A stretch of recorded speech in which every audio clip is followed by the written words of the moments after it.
Terima kasih kepada Burning Tiger atas cadangan untuk video kali ini. Kalau korang ada cadangan untuk tajuk seterusnya, silakan komen di bawah dan Min akan consider untuk video seterusnya. Bumi telah wujud sejak 4 bilion tahun dahulu dan sepanjang kewujudannya ini, beratus-ratus spesies telah merayau di permukaan bumi. Hari ini, informasi akan bawa anda melihat 7 binatang purba yang pernah wujud di muka bumi. Sebahagian daripada binatang ini merupakan pemangsa yang ganas yang mampu buat korang tergigil.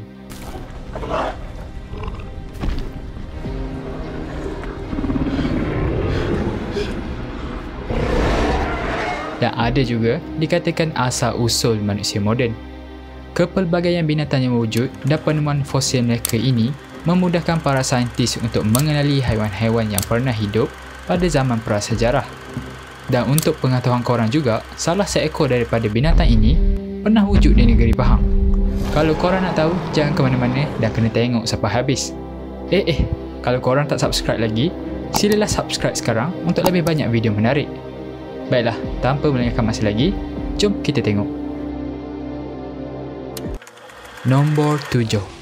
Dangliotes. Dangliotes merupakan seekor ikan purba yang boleh memberikan korang mimpi ngeri.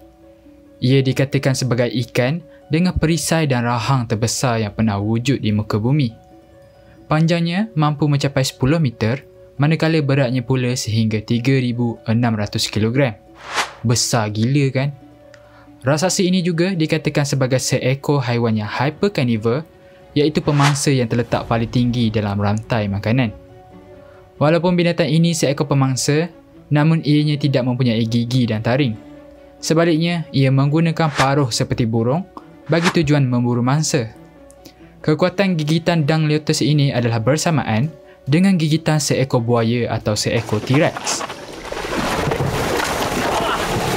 Whoa! Okay. I just got absolutely smashed. Good lord, the power of the animal is phenomenal. Namun jangan risau kerana Dangliotes telah pun pupus sekitar 300 juta tahun yang lalu. Kalau tak, mesti seram nak berendam dalam laut kan?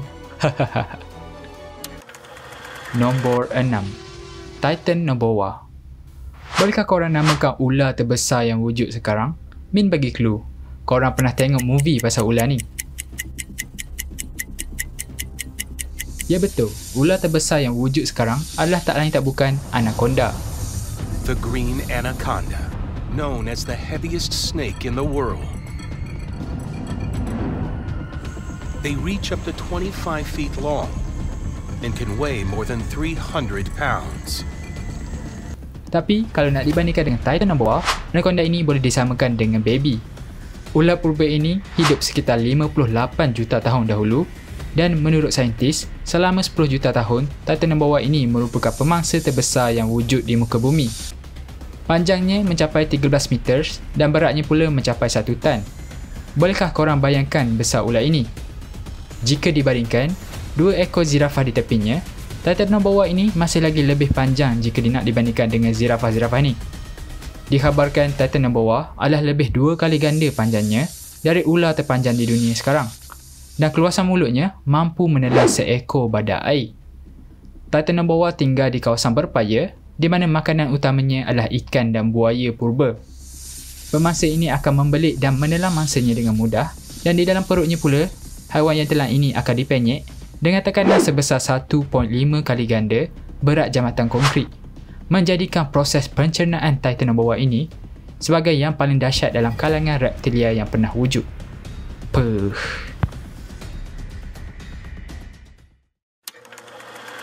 Nombor 5.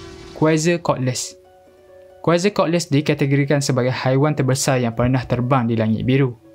Namanya dikatakan datang dari dewa kerajaan Aztec purba, iaitu Quetzalcoatl yang menyerupai seekor ular berbulu tebal. Dinosaur bersayap ini dikatakan hidup sekitar zaman Cretaceous, iaitu dalam 66 juta tahun dahulu. Pada awal penemuan fosilnya di Texas, para saintis meletakkan lebar sayap Raja Langit ini di antara 16 ke 15 meter.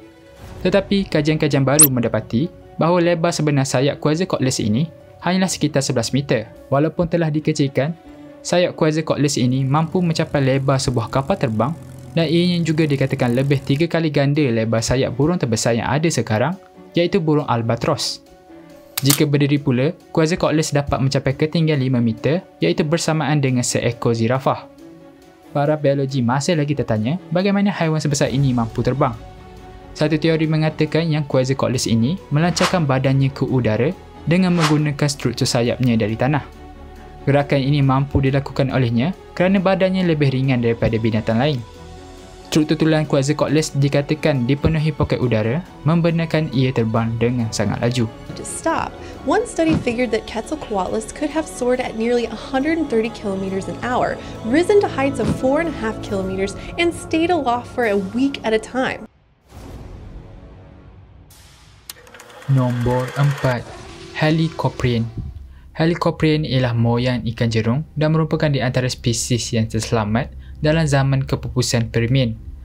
Ianya peristiwa kepupusan terbesar dalam sejarah di mana 90 hingga 95% dari benda hidup seperti haiwan, tumbuhan dan serangga lenyap dari muka bumi. Pada awalnya, para saintis menyangkakan fosil Helicoprion ini adalah fosil ammonite yang banyak dijumpai. Namun setelah diteliti, mereka mendapati fosil ini adalah gigi dan bukannya cengkerang. Helicoprion ini terkenal kerana giginya berpusar seperti bilah helikopter yang digunakan oleh ikan ini untuk memburu mangsanya. Gigitan dari rahang bawahnya dikatakan dapat menembus binatang dengan sangat mudah. Walaupun Helicoprion ini dikatakan seakan-akan ikan jerung, namun apa yang membezakannya adalah gigi Helicoprion tidak tercabut. Sebaliknya, gigi lamanya akan ditolak ke hadapan bagi memberi ruang kepada gigi baru untuk tumbuh di belakang. Walaupun seekor pemburu yang cekap, Helicoprion ini tidak hidup begitu lama dan telah dijangka pupus sekitar zaman Triasik, iaitu sekitar 250 juta tahun yang lalu. Nombor 3. Ardipithecus. Mamalia merupakan kumpulan spesies yang paling dominan di muka bumi dan kita merupakan salah satu daripadanya. Tapi manusia moden bukanlah mamalia terawal yang wujud di zaman purba. Sebaliknya, terdapat sekelompok spesies iaitu Ardipithecus dari kalangan hominin atau spesies beruk terawal yang mempunyai ciri-ciri manusia. Antara ciri-ciri ini adalah gigi taring yang lebih kecil yang digunakan untuk memakan sesuatu dan bukan digunakan untuk memburu atau berlawan. Spesies ini juga berjalan tegak dan tidak membongkok, sama seperti manusia moden sekarang. Tapi apa yang membezakan mereka dengan kita ialah Ardipithecus ini tidak dapat berlari seperti manusia dan juga ketinggian mereka hanya mencapai 120 cm dengan berat sekitar 50 kg sahaja. Penemuan fosil spesies ini mengejutkan para saintis yang menyangka tidak terdapat hominin yang hanya berjalan menggunakan 2 kaki tanpa batuan tangan sekitar 4.4 juta tahun yang lalu. Jap. Sebagai seorang Islam, kita diajar bahawa manusia moden pertama adalah Nabi Adam. Jadi, apakah pandangan korang tentang evolusi manusia ini? Cuba korang komen di bawah tentang pendapat korang. Adakah korang percaya atau tidak percaya? Nombor 2. Spinosaurus. Pada tahun 2014, ahli paleontologi dari Universiti Malaya dan 2 universiti Jepun telah menemui satu fosil dinosaur pertama di Malaysia. Fosil gigi itu ditemui di satu kawasan pedalaman di Pahang oleh sekumpulan penyelidik paleontologi dari Universiti Malaya dan 2 institusi dari Jepun iaitu Universiti Waseda dan Universiti Kumamoto.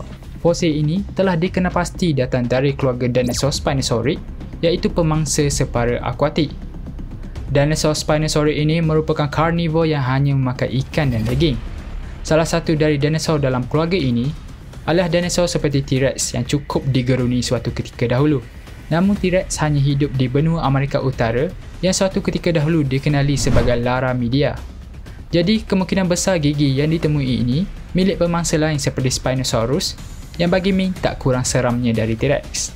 Pemangsa ini dikatakan merayau di kawasan negeri Pahang pada zaman Cretaceous iaitu sekitar 75 hingga 145 juta tahun dahulu.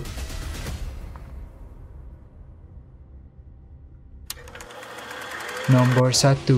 Hallucigenia. Pada awal pembentukan bumi, hidupan yang wujud sangatlah pelik. Rupa mereka pula tidak menyerupai dengan apa-apa haiwan yang boleh kita kenali sekarang. Salah seekor haiwan ini adalah Hallucigenia. Namanya diakar dari rupa dan cirinya yang seakan-akan mimpi. Dan saintis juga masih bingung tentang kewujudan cacing berduri ini. Pada awalnya, saintis beranggapan bahawa halusinogenia ini berjalan dengan kakinya yang berduri dan kepala seperti cendawan di hadapan. Tetapi setelah beberapa kajian dan dekade kemudian, akhirnya mereka mendapati bahawa kedudukan halusinogenia ini sebenarnya terbalik. Kaki sebenar halusinogenia adalah lebih kecil dan duri itu sebenarnya terletak di atas. Kepalanya pula bukanlah berbentuk cendawan, tetapi sebaliknya di kedudukan yang saintis menganggap ekornya. Semasa kajian dilakukan dengan lebih teliti di bahagian kepala, para saintis mendapati bahawa fosil ini seakan-akan tersengih kepada saintis yang mengkajinya. When we got to the head, we saw not just a pair of eyes, but there was this almighty grin underneath them, this large sort of semicircular smile that we just hadn't been expecting at all. Fosil haiwan halusinogenia ini telah berjaya menipu hampir ke semua saintis di seluruh dunia dengan ciri-ciri badannya yang sangat pelik dan unik. Tapi yang korang mungkin tak dapat agak ialah fosil halusinogenia ini hanyalah sebesar 1 cm, lebih kecil berbanding dengan saiz anak cacing tanah. Baiklah, itu sahaja untuk video kali ini. Kalau korang suka video ni, jangan lupa subscribe Infobasi untuk lebih banyak video menarik. Jangan lupa juga untuk tengok video lain seperti harga anggota badan korang dan juga kucing termahal di Malaysia. Kalau korang ada cadangan untuk video seterusnya, sila komen tajuk di dalam ruangan di bawah. Terima kasih kerana menonton dan Assalamualaikum.